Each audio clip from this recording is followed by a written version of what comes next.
So how does knowing that relapse is common and even a part of the change process help you move forward?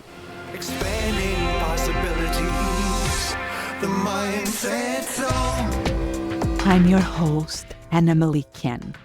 I'm here to support you, increase your impact while preventing burnout. The Mindset Zone is a place to pause, increase your self-awareness, and embrace the experimentation mindset.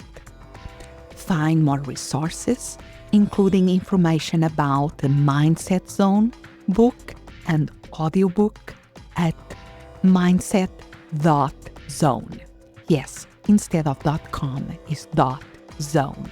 In today's episode, we are celebrating the 10-year anniversary of the Mindset Zone, and that we are still in the top 1% of the most popular shows out of 3 million podcasts globally. We will be rebroadcasting another episode about change. Enjoy. The topic of this episode is learning and change. And how can we learn from our mistakes and missteps? And I made a mistake recently in the episode that was titled Understanding Change and Why It's So Difficult to Change. There I spoke about a specific model to explain change that was developed by a team of psychologists in the 1990s, namely Prozac, Norcross, and Di Clemente. And I said that according to this model, if someone wants to change a habit or behavior, they will go through a 5-stage process. And my mistake was describe this model as having only 5 stages because the authors, they speak about 6 stages. The book that popularizes this model that is titled Changing for Good, a revolutionary 6-stage program for overcoming bad habits and moving your life positively forward, is clear in the subtitle of the book that is 6 stages. And when I was publishing it, I realized my mistake. And I changed immediately in the show notes from 5 stages to 6 stages. And I could have postponed the release of the episode, yet I decided to go ahead and publish it. Because first, I'm on a mission to embrace my courage to be imperfect and don't let my perfectionism stop me from doing things. And I also, to be true, I knew that I could do another episode to correct my mistake. So here I am.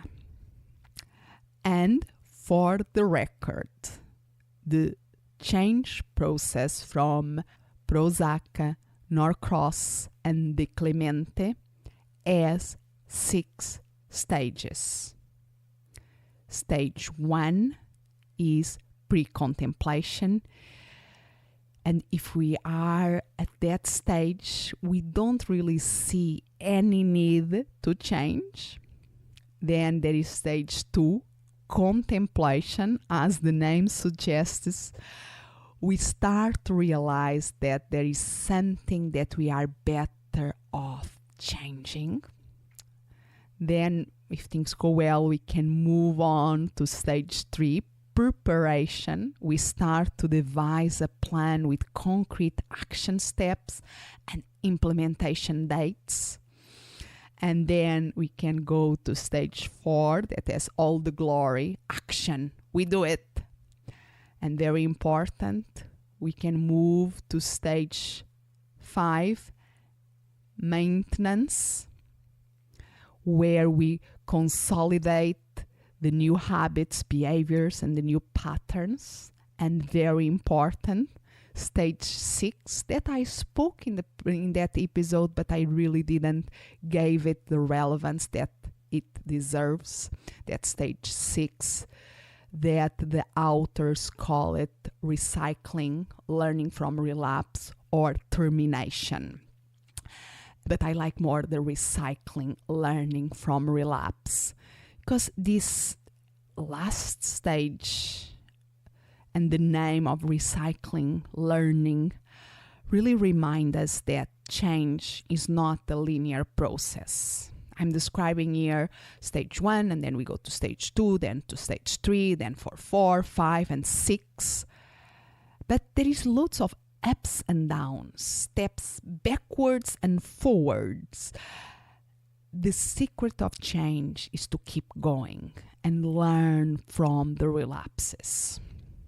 In fact, the Prozac, Norcross, and Di Clemente, they speak about several lessons we can learn from this last stage, from learning from these relapses. For instance, we know, and there is research about this in psychology, that it's very rare to change a habit on our first attempt. So relapse is a normal occurrence for most people. We also know that trial and error is not a very effective method. So if we keep learning by trial and error, we probably are going to be in this recycling stage for a longer time. But if instead we learn from other people who have done it, we be able to change, to master the change we are trying to achieve, we have a better chance to succeed. And other lessons is that if we relapse, that means, and I love this reframing, if we relapse, that means that we have done some action. And we really have just to keep going, keep learning, and translating that learning into new actions, and we'll be able to create better habits in our lives. So, how does knowing that relapse is common and even a part of the change process help you move forward? For me, one of the biggest lessons is to remind myself to see relapse as an opportunity to learn something new, to pick myself up again and keep moving forward. And this reminds me of a skill that people that achieve big things. They have this skill, and they develop. They have this skill very developed in themselves. And I spoke in episode 3, Failure and the Way to Success, that we must build a strong failure resilience if we want to succeed. And I gave examples of that there. And even in my interview with Andrea Waltz, it shows clearly that the image of her book, Go for No, one of the examples that the book illustrates in a very clear way, is that image of the fork in the road, with one road that leads to success and the other to failure. That image is very misleading, because success happens if we are willing to endure failures. It's part of the path, relapse. So we can be very lucky and get successes without any failures, but it's not unusual. And we really have to learn to have this resilience and to keep moving forward.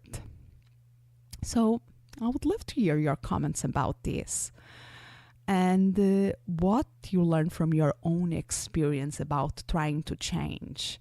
This is like the third episode in a row where I'm speaking and focus on change. The first one was understanding change and why it's so difficult to change, where I speak in more detail about the other steps or stages of the change process. Then I dedicate episode to an interview that is all about stop changing and start shifting. And now sometimes that small changes in perspective can help us keep moving forward and seeing results that stay in the long term. And I think was important to do this episode to correct my mistake and really to underline the importance of this last stage and of how much we can learn in this process. Wonderful. I hope you enjoyed this episode. And I will make sure to add in the show notes more episodes about change. Expanding possibilities, the mindset zone. If you can think of a person who will find this episode helpful, please share it. Spreading the word about the Mindset Zone podcast is very powerful. For extra resources, including information about the book and audiobook, Mindset Zone, Actualize Your Human Potential, go to mindset.zone. Yes, instead of .com is .zone. As always, I'm so grateful that you are here. Expand what's possible for you, for the ones around you, for the world.